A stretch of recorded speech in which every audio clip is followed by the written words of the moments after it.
We'll be discussing a few things today. Like I mentioned, the Trump announcement or his interview in to Fox News, where he mentioned Palestine and Gaza. We'll also be talking about the potential delay indefinitely of the captive exchange. And we'll later be joined by Shabir Laka from the Stop the War Coalition to discuss the developments in Jerusalem, in which two bookshop owners were arrested for selling books that the Zionists don't like. So we'll start with the Trump statement today. And if any of you have any questions or any points to make, please do share them, and hopefully we can discuss them together as we go along.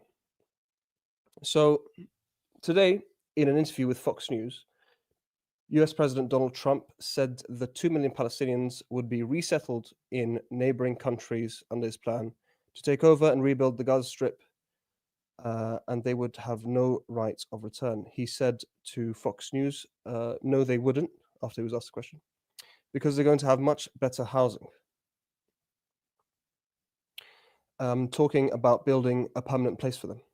A clip of the interview was released a day after Trump said he was committed to buying and owning Gaza, despite global condemnations of the plan he unveiled last week.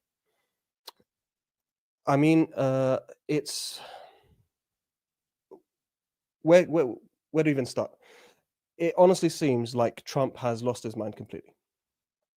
What he's saying now goes against decades of US diplomacy, and he is essentially exposing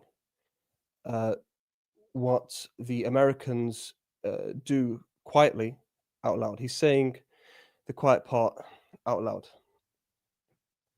So Mona asks, why does USA think it's their right to say these things? Well, Trump, he understands the world in a maybe a less diplomatic lens. He views the US power as something that he should be able to wield, and he has the right to wield however he wishes. He sees that since the US is the top dog, they should act like the top dog, and that means that if they want to do something, they can do it, and no one can tell them otherwise. So essentially, he's basically being the bully that he sees the US should be. And when he's making these statements, it's not really clear how far he's willing to go in order to make these a reality. But he's putting on a show, and he's telling the world that if, I can say whatever I want, and consequences be damned. There's nothing anyone can do about it. Now, the main problem with what Trump is stating here is that the Palestinians are not going anywhere. They've made it incredibly clear that regardless of how much military pressure you use, not only will they not leave, but at any chance, they will return to homes from which they have previously been forced to leave from. The Israelis, for the first time in history, were incapable of committing ethnic cleansing. Think about that for a second. In 1948, the Israelis, the Zionists, killed upwards of 15,000, and they ethnically cleansed over 750,000 Palestinians. That was 1948. In 1967, they ethnically cleansed 300,000 Palestinians, or upwards of 300,000 Palestinians. In 2024, the Israelis attempted to ethnically cleanse 2 million Palestinians. They massacred many, they committed a genocide, and they failed miserably at ethnically cleansing the Palestinians. So we're at a stage in history where Israel is no longer able to ethnically cleanse. It's no longer within their capabilities. And now, if your most valuable asset in the region, if the Zionist entity, which is the most technologically advanced and the most powerful military in the region, is unable to ethnically cleanse the Palestinians, and with your experience in Afghanistan, in Iraq, how on earth do you expect that you'll be able to remove these 2 million Palestinians from Gaza? Even with the north of Gaza being completely obliterated, the Palestinians have returned. Even though they don't have shelter, even though they have to endure extreme temperatures, they have to endure extreme weather, the Palestinians refuse to be ethnically cleansed again. So Trump is going on with all this boisterous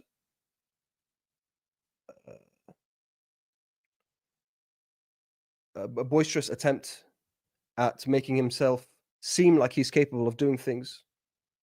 But really and truly, this is something he's completely incapable of doing. Now, it also seems that this is a way of the Zionists to put pressure on the Palestinian resistance and the Palestinians in order for them to get more out of the so-called ceasefire deal. And the Palestinians, rather the Palestinian resistance, gave their response, which we'll get to later. But Netanyahu is, in fact, extremely happy with the way Trump is dealing with these things. And he even went so far as to call it revolutionary, I think. And this is the same with the entirety of the right wing in the Zionist entity known as Israel. Prime Minister Benjamin Netanyahu, according to the BBC, praised Trump's proposal as revolutionary and creative. Creative. To them, genocide and ethnic cleansing is a form of to them, they view that as long as they can make some sort of,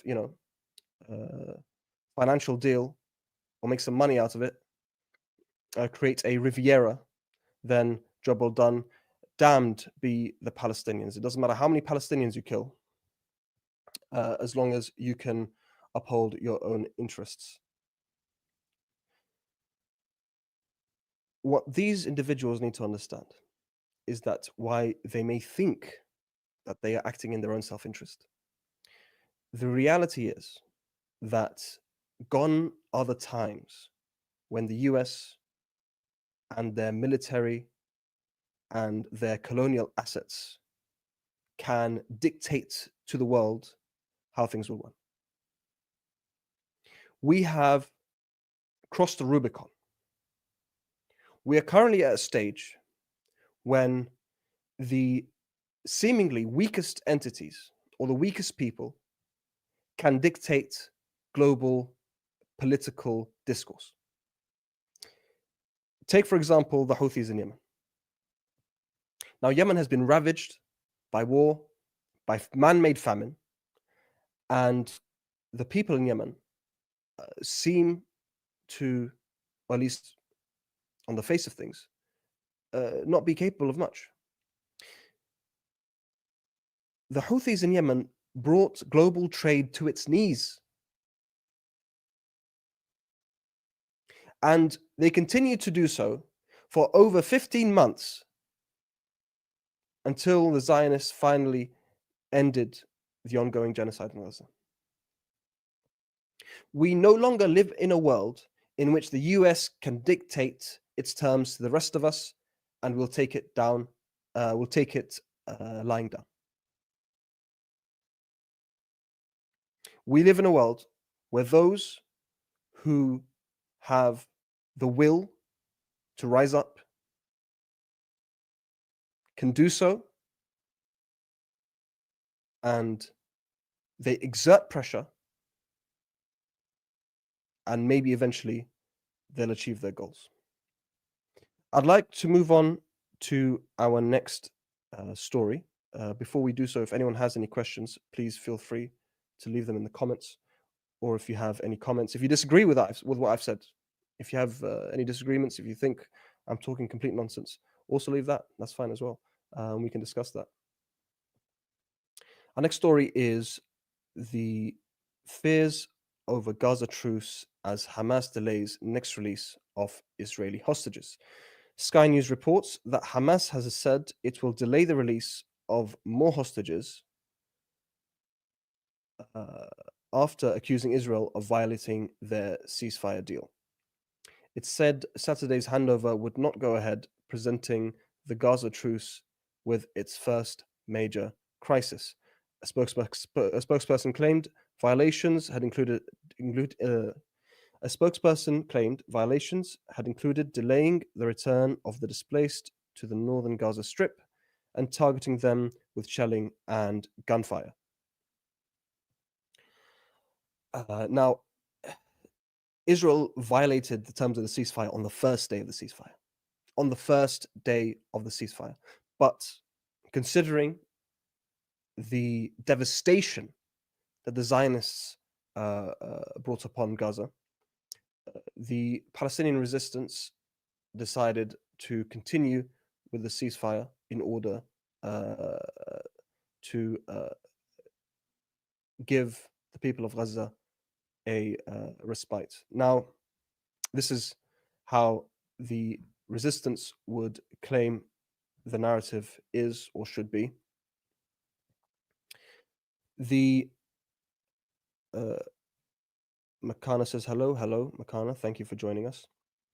The reality is that the Zionists have no concern for human life. The Zionists want to end the ceasefire, especially Netanyahu, for several reasons. Now, first and foremost, Netanyahu is under pressure from within Israeli society, in that he is, I think, is he wanted? I'm not sure.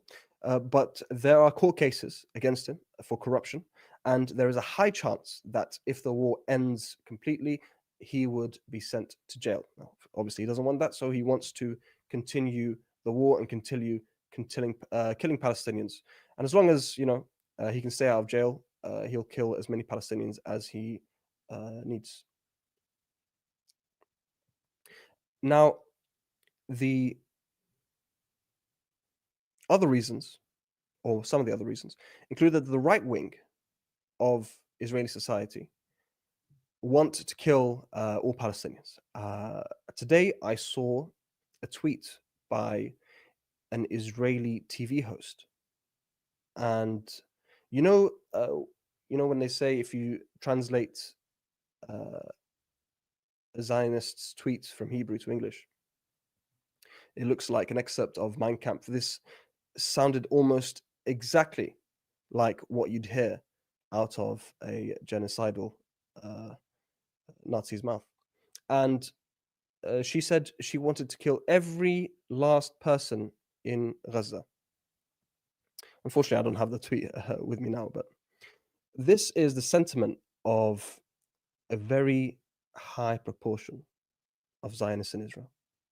In fact, with regards to Trump's plan, over 72% of Israelis support the plan to permanently resettle Palestinians outside of Gaza.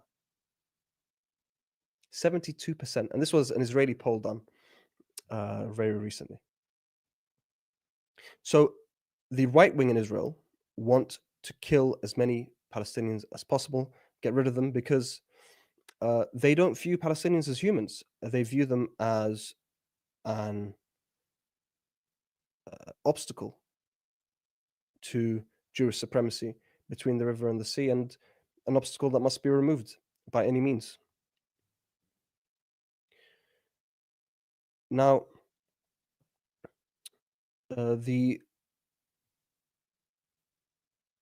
some analysts are saying that this decision by Hamas was in response to several things. They're saying that Hamas could have done this or announced that they'll be delaying the captive release or captive exchanged much further back. But they did it now specifically because of Trump's increasingly unhinged remarks on the plans in Gaza. I noticed, though, that they don't mention Trump in this decision or in the announcement about delaying the exchange. But it seems as though they are attempting to exert pressure in their own way. And there's actually an interesting analysis uh, on Al Jazeera where a is an academic in Beirut mentioned something. Just give me 1 second.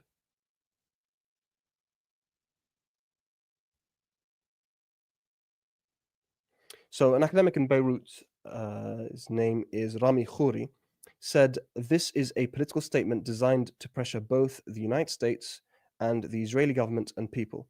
This is an example of the kind of resistance politically that Hamas puts up. No other party, except maybe the Houthis in Yemen, is really doing this in a sustained manner. So, according to Rami, this is an attempt by the Palestinian resistance to put pressure on the Zionists and on Trump in order to get the Israelis to hold up their end of the ceasefire agreement. Now, this is the issue with dealing with Zionists, is that you can't trust that they'll hold up their end of the bargain. The Palestinian Authority, or the PLO rather, thought in 1993 that if they put down their arms and if they recognized the so-called right of Israel to exist, then the Zionists would come to the table and end up at least giving some semblance of freedom, of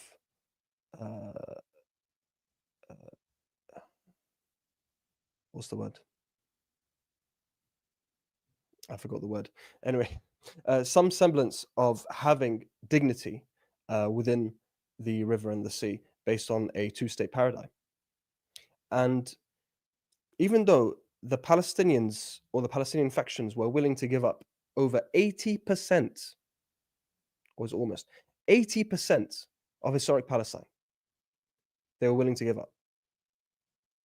The Israelis still couldn't hold up their end of the bargain. But what you see today, the Palestinian resistance understands their opponents. They understand that their enemy will not act in good faith and will only bow to pressure. Conrad's correcting me, he's saying 78%, 78% of Palestine. So the Palestinian resistance sees that the only way to get the Zionists to uphold their end of the bargain is to put political pressure. And that coinciding with the scenes from this most recent captive exchange, when the 3 Israeli captives came out looking emaciated, like they were starved, that's really angered Israeli society. And obviously, they don't care about the millions of Palestinians being starved in Gaza. They don't care about those being starved and tortured in their torture camps, in their prisons. They don't care about the rapes being committed by Israeli soldiers on Palestinians in Israeli prison camps. But they do care when Israeli captives come out looking like they haven't eaten uh, in a while. And so this puts pressure on the Israeli government to move forward with the captive exchange. And now that Hamas is delaying indefinitely, this puts forward more pressure on the Zionist entity. An unknown commenter said Trump will fast track a Palestinian state by making these mess ups. He can't make them leave. And McCanna says rainwater is illegal to Palestinians in the history books. Rainwater is illegal for Palestinians to collect rainwater in the West Bank. And in terms of Trump fast tracking the potential liberation of Palestine, it's very well maybe true. When you're exposing the cult of Zionism in this way, when you're exposing how genocidal not only your Zionist allies are, but the American empire is, you bring forward the possibility for very negative things for your ambitions and for your geopolitical postures in the future. I mean, the world can only take so much. How many more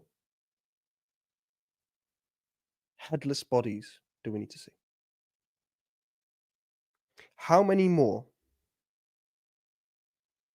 parents holding their children's bodies in plastic bags do we need to see?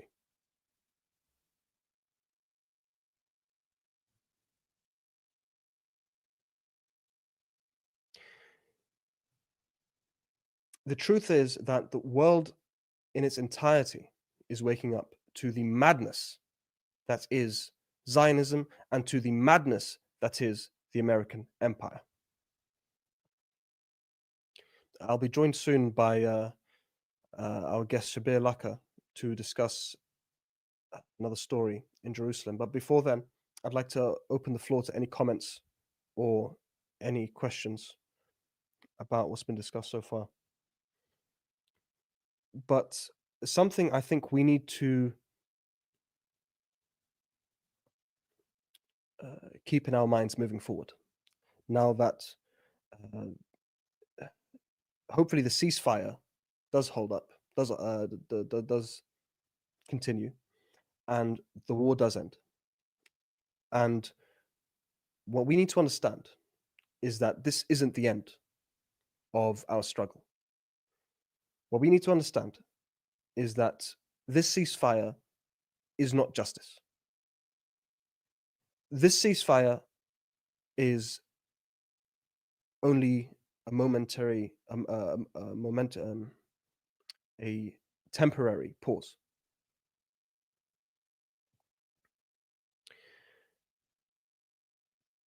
Justice is only served when Zionism is ended and when the apartheid system is dismantled. That's when justice is served. But that's still not it. Now, Palestine has galvanized the entire world, right? But Palestine is no longer an issue of nationalism. It's no longer an issue of simply self-determination.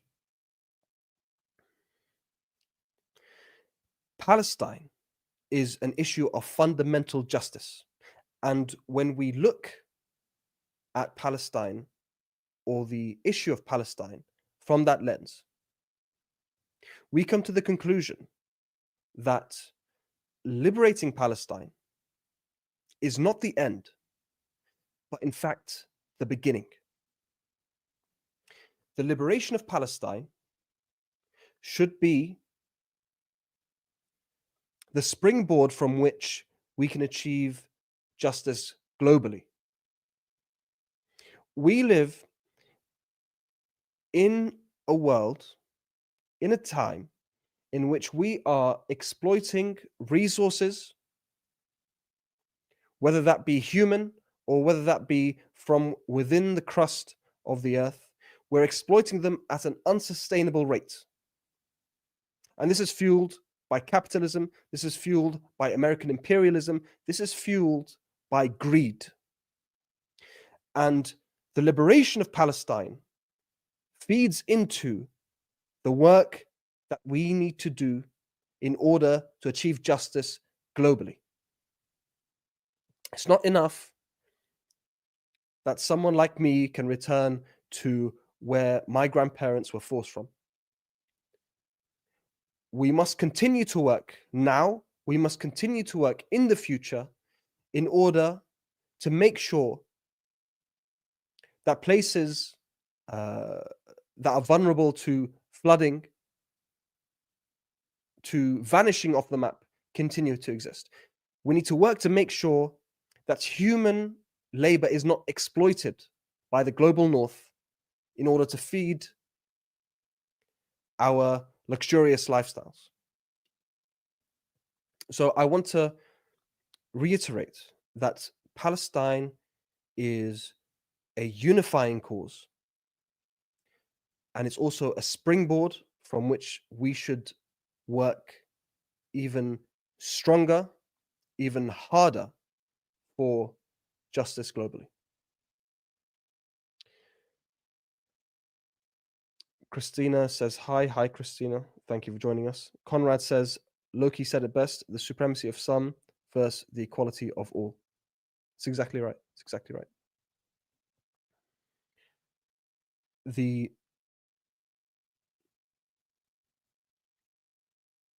situation in America in which the top 0.001%, the richest, get to completely control what happens in the United States government and therefore in a lot of the world is completely untenable. And it shows you how far capitalism has decayed the societal structure, in which so few can have so much and yet also have so much influence over politics and over global politics. And we really are seeming to be delving into what seems to be techno-feudalism, as Yanis Varoufakis, I forgot his, I don't know how to pronounce his surname, but Yanis wrote a book about techno-feudalism, which is where we seem to be heading. I know this is not really, we're going a bit further off topic. But this is what we're seeing. I mean, this is the social media platforms that we use, such as YouTube, such as Instagram, such as TikTok, Twitter, X. These platforms are controlled by the few, and they control what kind of discourse we can have. And not only that, they also have great influence over our governments. It really is a dystopian reality we live in. McCann is asking, what is your name? I'm not sure. Do you mean my name personally or the name of the channel? But my name is Faris Amir, and I think I should have said that at the beginning. I didn't say it at the beginning. That's all right.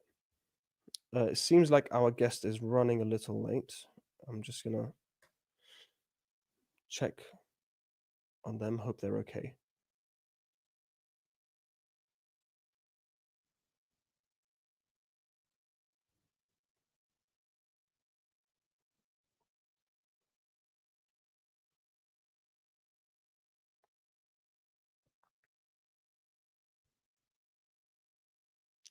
So he joins us. Welcome, Shabir.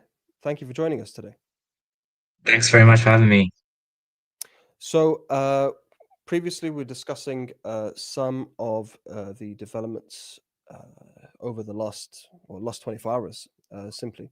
But you're joining us to speak about something specific, which is the arrest of two Palestinian bookshop owners in Jerusalem. Could you give us a bit of insight into what happened today? Yeah, so yesterday night, undercover Israeli officers raided the educational bookshop in Jerusalem, which anyone who's been to Palestine, to the West Bank, or to Jerusalem will know the bookshop. It is the most well-known bookshop in Palestine and covers, specializes in Palestinian history and culture. And these officers raided the bookshop. They confiscated a bunch of books which they claimed were um, in violation of public order or something to that effect, and arrested two of the owners, Ahmed and Mahmoud Muna. Um, and they've been held in Israeli detention ever since. They were supposed to be released today, but the court approved detaining them for another day, and it looks like they're going to be hopefully released tomorrow, but held under house arrest and charged with some kind of public order offense and potentially incitement or something or the other. So yeah, it's a very serious and egregious attack on a Palestinian institution, a cultural and an intellectual institution. The Israelis constantly say that Israel is, or the Zionists rather, they constantly say that Israel is the only democracy in the Middle East. We're the only ones who support freedom, and we support LGBT rights and women's rights, and everywhere else, you'd get killed for, saying the wrong thing. And yet here we have a blatant example of censorship, not only of censorship, but of a clear violation of human rights. I mean, I wonder what your thoughts on that is, on this blatant hypocrisy. No, absolutely. I mean, it is firstly is it's ironic because the way the bookshop has to operate is they have to import books from abroad and have them go through Israeli censors to begin with. So there are a number of books they can't stock anyway because they just can't get through Israeli censors. And then to be treated in this way simply for having books. And it was reported that the Haaretz journalist who was there said that the Israeli soldiers or forces, whoever they were basically confiscating any book which had a Palestinian flag on it or which they didn't like the look of because it might be saying something pro-Palestine, basically. So yeah, it's absolutely undemocratic by any way you spin it. And I think it's not unconnected to the massive escalation of violence that Israeli forces are perpetrating across the West Bank. I mean, what we're seeing in Jenin at the moment, in Tulkarem and Hebron, and in East Jerusalem itself, and with kind of daily, nearly settler raids on the Al-Aqsa compound. This is clearly part of a mass campaign to erase the Palestinian identity and people altogether. This story coincides with further destruction in the West Bank, and the killing continues. Even though there's a ceasefire in Gaza at the moment, Israel has violated the ceasefire multiple times in Gaza, but the killing in the West Bank hasn't stopped. How do you connect what's going on in the West Bank to this story in Jerusalem, in which the residents supposedly have more rights than those who live in the West Bank? No, definitely. I mean, I think it's worth remembering that before October 7th, before the genocide in Gaza began, there'd been at least a year of steadily escalating attacks by the Israeli military and settler groups on neighborhoods in East Jerusalem and across the West Bank. We saw the pogrom that happened in Huwara, the attack on Sheikh Jarrah and Silwan neighborhoods, and so on. And there was clearly, I mean, Israel has always been trying to claw any inch of Palestinian land it can and to demoralize and humiliate and attack the Palestinian people in any way they can. But particularly in the year leading up to the genocide in Gaza, that had been an escalating process. And during the genocide, obviously, it hasn't got the same amount of attention because of the atrocities that have been carried out in Gaza, but that has carried on happening. And during, I think, this kind of period, the last 6 weeks when the ceasefire in Gaza happened, it seems like particularly settler groups across the West Bank and with the full protection of the Israeli military and um, egged on, if not led by people like the security minister Ben Gvir, have tried to take advantage of that situation by escalating even more. And what we're seeing is aerial bombardment of Jenin. We're seeing bulldozing and tanks in the north of the West Bank, tearing down infrastructure and expelling Palestinians from their homes. Um, and I think, Donald Trump's inauguration, I think, fits in with this as well because he's green lighted the total ethnic cleansing of Gaza. And before he became president, he stated that he would be in favor of a total annexation by Israel of the West Bank. And he says that he has an announcement of the West Bank coming up, on the West Bank coming up in a couple of weeks. So I think all of this has emboldened the Israeli state to further entrench their occupation, and to try and expel Palestinians in every way they can. I'd like to say that the audience, if you have any questions, please feel free to write them in the chat. Got a few uh, uh, comments about no democracy, iniquity equals Israel, Tulkarim, Nablus, the West Bank. A question I'd like to ask you is, what can activists do from outside of Palestine? And you yourself are an activist in Stop the War Coalition. You've been active for many years. What can you advise those in the audience and activists at large to do to help not only or specifically the two bookshop owners from the Muna family, but also generally as well going forward? Yeah, well, I mean, I think the educational bookshop has been an institution in Jerusalem and for Palestinian people for a long time, and I think the fact that the Israeli forces have attacked them in this way makes me think that they feel they can get away with it, and we need to make sure that there is as much international pressure and noise about it that makes them reconsider. And I think we have seen already an outpouring of support on social media. We've seen, MPs and the special rapporteur Francesca Albanese, and so many people speak out about this. And I think we need to add to that. And I think for that situation, for that case in particular, and also in general, in opposition to what's continuing to happen in Gaza, what's happening in the West Bank, and the occupation more generally. I think we need ultimately to force our government to end its support for Israel, because without British support, Israel would not be able to do what it does. And I think, Keir Starmer's response to Donald Trump saying that he wants to entirely remove Palestinians from Gaza is pathetic, but it has put him in a difficult position where he, at least on some level, has to acknowledge that that is not a good idea. And we need to widen those cracks, and we need to push back. And I think this Saturday's national demonstration is a prime opportunity to do that, to show Keir Starmer and David Lammy that the Palestine movement hasn't gone away anywhere, that in fact is growing stronger, and that we won't relinquish the pressure on them unless they change their position, unless they stop arming Israel, unless they stand up to the United States, unless they end their support for this ethnic cleansing. You mentioned the Trump before earlier, and you mentioned Keir Starmer. I've actually got two questions from the audience. I think they kind of flow into each other, so maybe I'll ask them to you, and we can see what you have to say. What do you think America? Well, why do you think America doesn't care about its reputation supporting genocide, and why does the West feel entitled to dictate what happens in Palestine?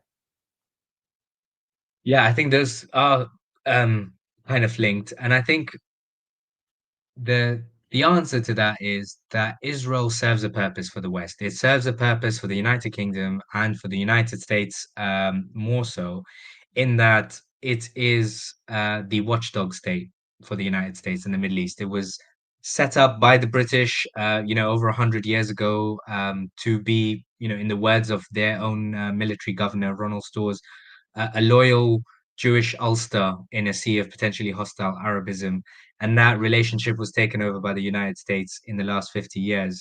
And we've seen time and time again, when the United States needs an immediate military response in the Middle East, whether that was in Syria, in Lebanon, in Iraq, in Yemen, they or Iran, they immediately rely on Israel to do so. And in the press conference recently with when Netanyahu was in Washington, he made it very clear. He said over the last 15 months, Israel has been taking out American enemies. It has attacked American enemies in Lebanon, in Yemen, in Iran, in Syria, and that's what Israel sees itself as, and that's what the US sees it as.